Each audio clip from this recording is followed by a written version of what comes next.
Business को start कैसे करना है और बिज़नेस को रन कैसे करना है। अब वो बिज़नेस अच्छा रन हो रहा है, 1 ईयर, 6 मंथ, 3 मंथ्स हो चुके हैं हमारे बिज़नेस को ओपन हुए हुए और वो एक अच्छी ग्रोथ के साथ रन हो रहा है। अब उसके बाद के प्रोसेस क्या होते हैं, अब उसको देख लेते हैं।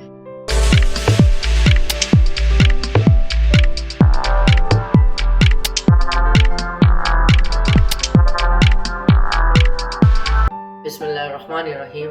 You are at MH services channel. This is me Mohammad Hasan. अब हम करेंगे सोशल मीडिया एनालिसिस और फिजिकल एनालिसिस, अगर आपका फिजिकल अप्रोच है तो। अदरवाइज आप सोशल मीडिया एनालिसिस ही करेंगे। सोशल मीडिया एनालिसिस के अंदर हम सबसे पहले ये देखेंगे फर्स्ट रिव्यू और लास्ट एनालिसिस। अगर हमारा बिजनेस काफ़ी टाइम से रन हो रहा है तो हम पहले के रिव्यूज को मैच करेंगे।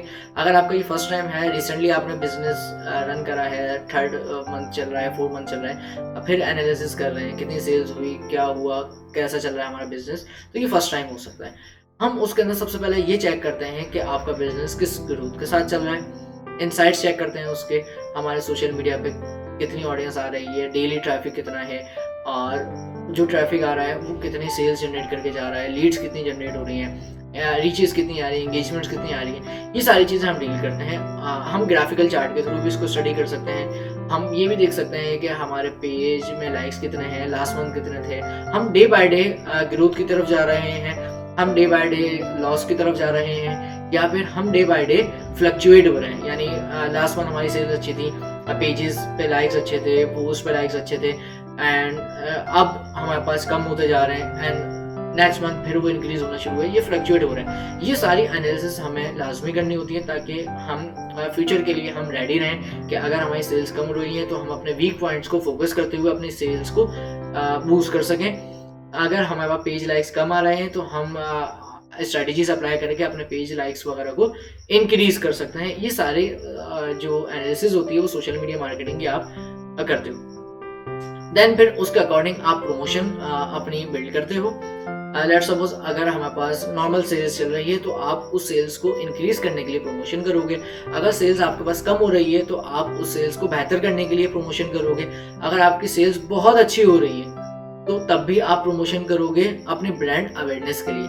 और अब जब अगर आपका बिजनेस अच्छा चल रहा है या अच्छा नहीं भी चल रहा तब आप पब्लिक रिलेशन बिल्ड करते हो अपने कस्टमर के साथ। पब्लिक रिलेशन बिल्ड ऐसे होता है कि आप प्रॉपर कस्टमर को डील करते हो। ऐसा ना हो जैसे ई कॉमर्स वेबसाइट्स में होता है कि आप कोई भी प्रोडक्ट परचेज करते हो और वो प्रोडक्ट खराब आ जाता है, डैमेज आ जाता है, या वो प्रोडक्ट एक्चुअल प्रोडक्ट नहीं आता जो कि आपने ऑर्डर करा है, तो रिटर्न पॉलिसी वो ऑफर नहीं करते, या फिर अगर वो आपको डिस्टर्ब करते हैं, रिटर्न करते हैं आपको, वो प्रोडक्ट डैमेज हो जाता है, वो आपको खुद क्लेम करते हैं। तो इस तरह के जो वो इश्यूज क्रिएट करते हैं वो पब्लिक रिलेशन यानी कस्टमर रिलेशन बिल्ड नहीं करते। अच्छा, फिर नेक्स्ट टाइम क्या होगा, आप उस शॉप से परचेज नहीं करोगे। तो हमने ऐसा करना है कि अपनी पब्लिक यानी अपनी ऑडियंस के साथ ऐसा रिलेशन बिल्ड करना है कि वो नेक्स्ट टाइम भी हमारे पास आए, और जब वो नेक्स्ट टाइम आएंगे तो ऑटोमेटिकली हमारी सेल्स प्रमोट हो जाएगी। एंड देन फिर हम प्रमोट करने के लिए डिस्काउंट्स ऑफर यूज कर सकते हैं। हम प्रमोट करने के लिए ऑफर्स निकाल सकते हैं। अगर आपका बिजनेस अच्छा चल रहा है तब भी, अगर आपका बिजनेस अच्छा नहीं भी चल रहा तब भी हम उसको यूटिलाइज कर सकते हैं। प्रमोशन हमने एनालिसिस कर ली 1 मंथ बाद, 3 मंथ्स बाद, 4 मंथ्स बाद। एनालिसिस करने के बाद अब हम करेंगे ईयरली एनालिसिस, जिसे हम कहते हैं एनुअल कंट्रोल प्लान। एनुअल भी हो सकता है, ये 6 हाफ ईयरली भी हो सकता है, ये एनुअल कंट्रोल प्लान 5 ईयरली भी हो सकता है, according to your business, according to your नीश।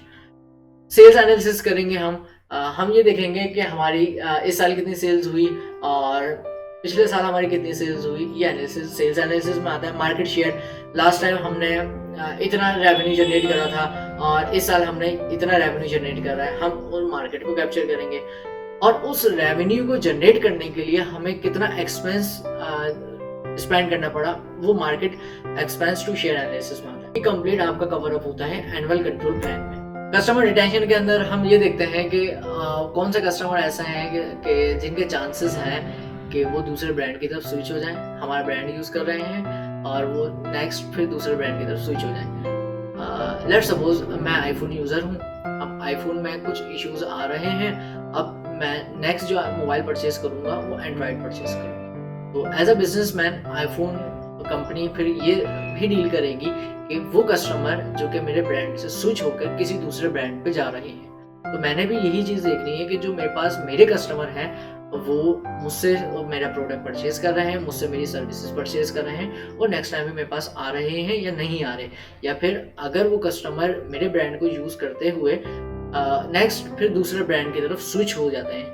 वो हमारे पास रिस्क ऑफ कैंसिलेशन में आपके पास आ जाते हैं और हमने उससे बचना होता है। जितना आप कस्टमर के साथ इंगेज करेंगे, जितना कस्टमर के साथ रिलेशन अच्छा बिल्ड करेंगे, आपका कस्टमर कहीं नहीं जाएगा, ना वो दूसरे ब्रांड की तरफ स्विच होगा और ना ही वो आपका प्रोडक्ट कैंसिल करेगा। लेट्स सपोज अगर किसी शॉप से मैंने प्रोडक्ट परचेज करा है और मुझे प्रोडक्ट एक्चुअल प्रोडक्ट नहीं आता, कोई डैमेज आ जाता है, ख़राब प्रोडक्ट आ जाता है, तो मैं नेक्स्ट टाइम उस शॉप से परचेज नहीं करूँगा। तो ये उसके चांसेस हो गए कि उसका जो कस्टमर है कैंसिल हो गया, या फिर रिस्क इंक्रीज हो जाता है आपके ऑडियंस का कि वो दूसरे ब्रांड की तरफ स्विच हो जाए। रिटेंशन के अंदर हम सबसे पहले यही देखते हैं कि कस्टमर के वो पॉइंट जिससे कस्टमर सेटिस्फाई हो सके और वो पॉइंट जिससे कस्टमर सेटिस्फाई नहीं हो रहा। अगर वो सेटिस्फाई नहीं हो रहा, हमारे क्या वीक पॉइंट्स हैं, हमने उसको कवर अप करने हैं।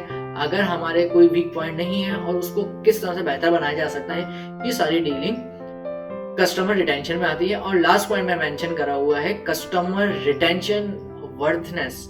इसका मतलब ये कस्टमर की जो सेटिस्फैक्शन है वो सबसे ज्यादा इम्पोर्टेंट है। अगर कस्टमर के सेटिस्फाई हुए हमारा बिजनेस ग्रो नहीं कर सकता। ये बहुत इम्पोर्टेंट टॉपिक है कस्टमर रिटेंशन का। नेक्स्ट हमारे पास आता है फोकस एरिया। आपका जो बिजनेस है या आपका जो टारगेट मार्केट है या टारगेट ऑडियंस है, उसका फोकस क्या है, आपका फोकस मेन फोकस क्या है। लेट्स सपोज मेरा फोकस है मैं बेस्ट क्वालिटी प्रोवाइड कर सकता हूँ, मैं हाइजेनिक फूड प्रोवाइड करूंगा, मैं वेल मैनेड स्टाफ प्रोवाइड करूंगा जो कि मिसबिहेव ना करें, neat and clean environment provide करूंगा ताकि कस्टमर आए, एक अच्छा रिलेशन बिल्ड हो, मैं फ्रेंडली सराउंडिंग प्रोवाइड करूंगा, फ्री वाईफाई भी प्रोवाइड करूंगा, लाइट म्यूजिक दूंगा। इस तरह के जो कस्टमर डीलिंग पॉइंट्स हैं मैं उन पे ज़्यादा से ज़्यादा फोकस करूंगा ताकि मेरे कस्टमर मेरे ब्रांड के साथ, मेरी सर्विस के साथ ज़्यादा से ज़्यादा एंगेज हो। आप अपने ब्रांड के साथ चेक करेंगे कि आपका ब्रांड, आपका जो कस्टमर है वो किन पॉइंट्स पे आपके साथ बेहतर तरीके से सेटिस्फाई हो सकता है। फिलहाल यहीं तक था हमारे पास, जिसमें हमने ये देखा कि एक बिजनेस को स्टार्ट कैसे करना है, एक बिजनेस को प्रोसेस किस तरह से करना है, और एक बिजनेस जब चल रहा है तो उसको एनालाइज कैसे करना है। डिजिटल मार्केटिंग के कोर्स के अंदर हम फर्दर एसईओ, वेबसाइट डेवलपमेंट और सोशल मीडिया मार्केटिंग भी स्टडी करेंगे। अगर आपने हमें सर्विसेज का चैनल सब्सक्राइब नहीं करा तो काइंडली सब्सक्राइब कर लें और बेल नोटिफिकेशन को प्रेस कर दें ताकि आने वाली वीडियोस का आपको नोटिफिकेशन मिल सके। इंशाल्लाह फिर मिलते हैं नेक्स्ट वीडियो के अंदर। अल्लाह हाफिज़।